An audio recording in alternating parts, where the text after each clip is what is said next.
Hello दोस्तों, कैसे हैं आप सब। आज की हमारी कहानी है बहू का कफन। मनोहर जी उदास मन से कैलाश जी के पास आए और उनसे पूछा, क्या हुआ और कितना वक्त लगेगा। अभी तक हम बहू के परिवार का इंतजार कर रहे हैं, पर क्या वे लॉकडाउन में घर से निकल पाए होंगे। अभी फोन करके पूछते हैं। ऐसा कहकर कैलाश जी ने विद्या के मायके फोन लगाया। विद्या का मायका महाराष्ट्र में किसी कस्बे में है, जबकि उसका ससुराल राजस्थान के गांव में, जहां रीति रिवाजों को बहुत ऊपर माना जाता है। फोन पर बात कर लेने के बाद कैलाश जी ने मनोहर जी से कहा कि वे लोग नहीं आ पाएंगे। काफी कोशिश की, लेकिन उन्हें बाहर निकालने की इजाजत नहीं मिली। अब क्या करें। सुनकर मनोहर जी भी सोच में पड़ गए। घर में इस गमगीन माहौल के अंदर किसी को कुछ सूझ भी नहीं रहा था, क्योंकि कल शाम को इस घर की बड़ी बहू विद्या की कैंसर के कारण असमय मृत्यु हो गई थी और उनकी लाश आज कफन का इंतजार कर रही थी, जो रिवाजों के मुताबिक उसके मायके से आना था। सभी सोच में पड़े हुए थे। तभी पड़ोस में रहने वाले नरेन काका बोले, अब कफन के बिना अर्थी कैसे ले जाएं और क्रियाकर्म कैसे करें। इतने में रोहित भैया, विद्या भाभी के पति, बोले, पापा जी, हम ही कफन ले आते हैं। यह सुनना था कि हंगामा हो गया।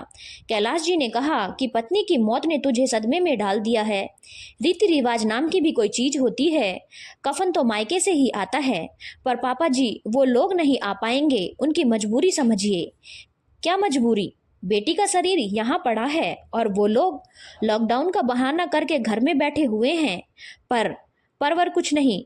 हम बड़े बैठे हैं ना, सोच रहे हैं, तुम चुप रहो। तभी गांव के कुछ बड़े बुजुर्गों ने मिलकर यह फैसला लिया कि कफन तो ले आते हैं, लेकिन कफन के पैसे बाद में विद्या भाभी के पीहर वालों से ले लिए जाएंगे। इस पर भी कैलाश जी को आपत्ति थी। उनका कहना था कि कफन हम क्यों लेकर आए। विद्या तो हमारी बहू थी, हमारे घर के भी रीति रिवाज हैं। सब लोगों ने समझाने की कोशिश की, लेकिन वो अपनी बात पर अड़े हुए थे। बाद में उनकी छोटी बहू आरती के पीहर वालों ने कहा कि कफन हम ले आते हैं। जैसे आरती हमारी बेटी है, वैसे विद्या भी हमारी बेटी समान थी। तब जाकर के कैलाश जी शांत हुए। अब आरती के पीहर वालों ने कफन ला कर दिया। उसके बाद ही अर्थी उठी और सारा क्रियाक्रम का कार्य हुआ। और यह बात कहीं न कहीं आरती के दिल में बैठ गई थी। जैसे तैसे करके 15 दिन का पूरा क्रिया का कार्यक्रम संपन्न हुआ। धीरे धीरे वक्त यूं ही बीतता गया, पर आरती के स्वभाव में बहुत बदलाव आ गया। कुछ दिनों बाद में कैलाश जी को व्यापार में नुकसान हुआ। कैलाश जी और उनके दोनों बेटे बहुत परेशान हो गए। कर्जा चढ़ गया सो अलग, ज्यादा कुछ था भी नहीं उनके पास, बस मकान था और जो जमीन थी उसे बेचकर ही दोनों बेटों की पढ़ाई पूरी करवाई और विवाह कर दिया था। कुछ समझ में नहीं आ रहा था तो रोहित और सोहम, आरती का पति, दोनों ने मिलकर तय किया कि अपनी पत्नियों के जेवर बेच देंगे और उससे कर्जा उतार देंगे। बाद में जब स्थिति ठीक हो जाएगी तो आरती के गहने बनवा देंगे। घर आकर जब सोहम ने आरती से इस बारे में बात की तो आरती ने कहा कि मेरे पास गहने नहीं हैं, मैं तो अपने सारे गहने पीहर रख कर आ चुकी हूँ। सोहम ने चिल्लाकर कहा कि कम से कम पूछ तो लेती। इसमें पूछना क्या है, गहने मेरे हैं, मैं जहां चाहे वहां रखूं। क्या बकवास कर रही हो। शोर सुनकर सभी लोग आ गए। तब सोहम ने बताया कि आरती अपने सारे गहने अपने पीहर रखकर आ चुकी है। सासू माँ चिल्ला पड़ी, यह क्या हरकत है बहू, तुम अपने सारे गहने पीहर क्यों रख कर आ गई। एक बार पूछना भी ठीक नहीं समझा तुमने। वह मेरे गहने थे, इसीलिए मेरा फैसला, उन्हें मैं कहाँ रखूं। कैलाश जी ने चिल्लाकर कहा, कम से कम पूछ तो लेना चाहिए था। किस हक से तुम गहने अपने पीहर रखकर आई हो।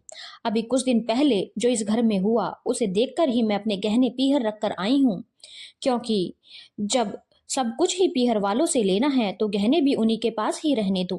कहना क्या चाहती हो तुम, यही कि जब यह घर मेरा नहीं तो मैं अपने गहने यहाँ क्यों रखूं।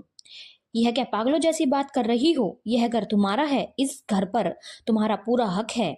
माफ करना बाबूजी, पर एक बहू का हक तो उसके ससुराल से कफन पर भी नहीं होता। घर तो बहुत दूर की बात है। यह सुनकर सब चुप हो गए और विद्या का चेहरा सबकी नजरों के सामने घूमने लगा। यह क्या कह रही हो तुम, रोहित भैया ने पूछा।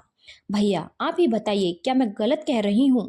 पैदा होने से लेकर के मरने तक सब कपड़े पीहर वालों के ही पहनना है, तो ससुराल में क्या हक है।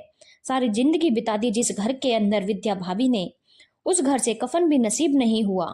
जिन लोगों की दिन रात सेवा की, उन लोगों ने रीति रिवाज के नाम पर उनसे उनका हक भी छीन लिया और आप कहते हो कि बहू यह घर तुम्हारा है। कैसे मान लूं मैं कि यह घर मेरा है? क्या बहू को ससुराल में कफन का भी अधिकार नहीं होता? किसके पास भी आज आरती की इस बात का जवाब नहीं था। सब चुपचाप बैठे सुन रहे थे। कैलाश जी के पास आज इस सवाल का कोई जवाब नहीं था। धन्यवाद दोस्तों। अगर आपको कहानी अच्छी लगी हो तो चैनल को लाइक, शेयर और सब्सक्राइब करना ना भूलें।